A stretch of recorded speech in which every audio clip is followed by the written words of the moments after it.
સુરત શહેરની સ્મીમેર હોસ્પિટલની તપાસ સમિતિ દ્વારા રેસિડેન્ટ ડોક્ટર ઋત્વિજ દરજીને કોલેજની હોસ્ટેલમાં થાઈ ગર્લને લાવવાના મામલે દોષી જાહેર કરી રિપોર્ટ મોકલી આપવામાં આવ્યો છે. ગત શનિવારની મોડી રાત્રે સ્મીમેર હોસ્પિટલના કોલેજ કેમ્પસમાં આવેલી હોસ્ટેલમાં એક રેસિડેન્ટ ડોક્ટર દ્વારા કથિત રીતે રંગરેલિયા મનાવવા માટે થાઈ ગર્લને બોલાવવામાં આવી હતી. જોકે ત્યારે કોઈ કારણસર તેમની વચ્ચે ઝઘડો થતાં રેસિડેન્ટ ડોક્ટરે થાઈ ગર્લને તમાચો મારી દીધો હતો, જેને લઈને અસ્તવ્યસ્ત હાલતમાં થાઈ ગર્લ હોસ્ટેલના રૂમમાંથી બહાર આવી ગઈ હતી.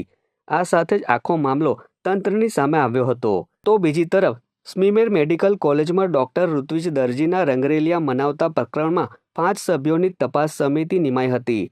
સમિતિએ ઘટના અંગે નાનામાં નાની વાતને ઊંડાણપૂર્વક તપાસીને રિપોર્ટ તૈયાર કરી કમિશનરને સોંપી દીધો હતો.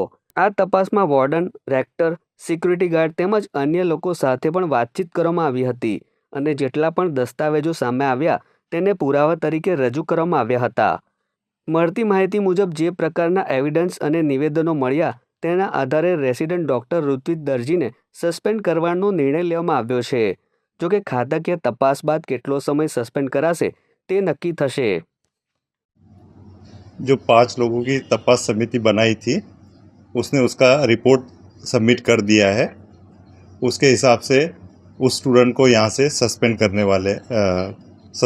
वाले देन वो फाइल जो है वो सबमिट कर दी है. वो खाता की तपास में जाएगी और खाता की तपास में कितने साल के लिए या कितना ड्यूरेशन उसका होगा